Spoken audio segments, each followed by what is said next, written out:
Rakyat butuh pemimpin yang tidak banyak bicara, tetapi banyak kerja.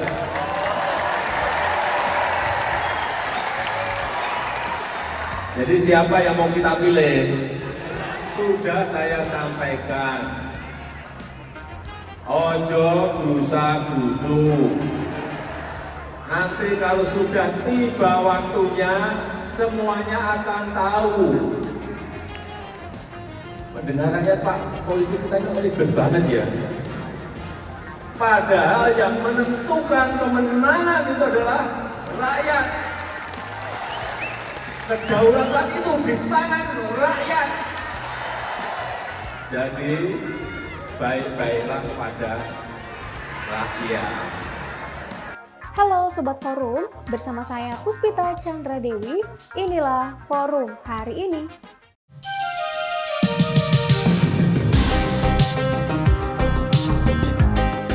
Sebelum kita masuk ke beritanya, jangan lupa like, subscribe, komen, dan nyalakan loncengnya.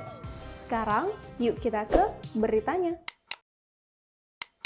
Berita pertama, Mahkamah Konstitusi menolak gugatan uji materi yang meminta syarat minimal usia calon presiden dan calon wakil presiden diturunkan menjadi 35 tahun. Syarat tersebut tertuang dalam pasal 169 huruf Q Undang-Undang Pemilu, yakni minimal capres-cawapres sudah berusia 40 tahun. Putusan tersebut dibacakan oleh Ketua MK Anwar Usman di Gedung MK Jakarta Pusat pada Senin 16 Oktober 2023. Salah satu pertimbangan MK menolak permohonan PSI karena sepakat bahwa umur 40 tahun dinilai lebih matang dari segi kepemimpinan, fisik, maupun pikiran. Pertimbangan lainnya mendukung pertimbangan pertama. Hal tersebut disampaikan oleh Hakim Konstitusi Saldi Isra yang menyebut soal masalah umur merupakan kewenangan pembentuk undang-undang. Gugatan yang ditolak itu adalah permohonan dari PSI yang terregister dengan nomor perkara 29-PUU-21-2023. PSI meminta syarat umur capres-cawapres menjadi 35 tahun. Gugatan itu dimohonkan oleh PSI, yakni Antoni Winza Prabowo, Danik Eka Rahmaningtyas, Dede Prayudi, dan Mikhail Gorbachev Dom. Salah satu petitumnya yakni menyatakan bahwa materi pasal 169 huruf Q UU RI nomor 7 tahun 2017 tentang pemilu bertentangan dengan UUD NRI tahun 1945 dan tidak memiliki kekuatan hukum mengikat sepanjang tidak dimaknai berusia paling rendah 35 tahun.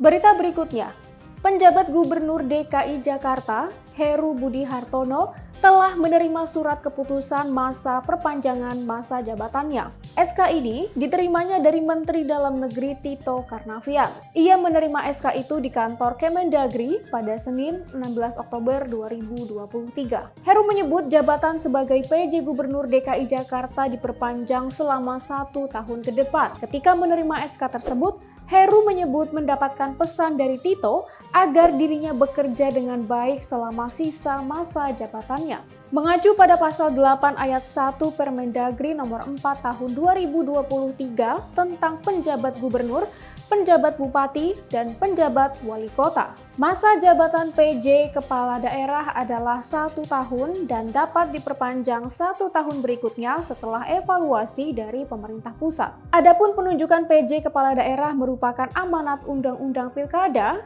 yang mengisi kekosongan jabatan karena semua pilkada digelar serentak pada 27 November 2024. Heru merupakan penjabat gubernur pengganti Anies Baswedan yang purna tugas sebagai Gubernur DKI Jakarta. Ia dilantik pada 17 Oktober 2022 lalu.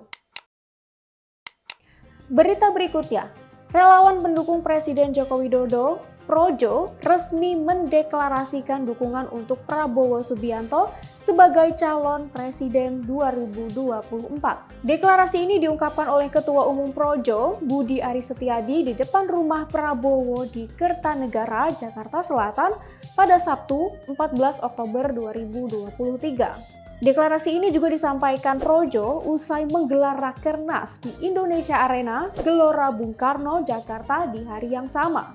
Dalam acara itu, Jokowi mengingatkan untuk berhati-hati dalam memilih pemimpin di Pilpres 2024. Untuk itu, dirinya ingin rakyat dapat memilih presiden yang lebih banyak bekerja daripada berbicara. Selain itu, kata Jokowi, Indonesia membutuhkan pemimpin yang tidak gampang menyerah dan tidak mundur jika ada tekanan, serta pemimpin yang berani dan bernyali besar. Budi menilai kriteria yang disampaikan Jokowi tersebut merujuk pada sosok Prabowo Subianto. Budi pun meyakini Prabowo ialah seorang patriot yang berkomitmen dalam memajukan dan menyejahterakan rakyat. Sementara itu, Direktur Eksekutif Lingkar Madani sekaligus pengamat politik Ray Rangkuti menilai dukungan Projo itu secara tidak langsung memperlihatkan pilihan politik Jokowi, yaitu mendukung Prabowo Capres 2024. Selain itu, Ray menilai keputusan Projo juga akan menimbulkan perubahan peta politik nasional yang menyeret keluarga Jokowi. Ray mengatakan banyak kemungkinan yang bisa terjadi.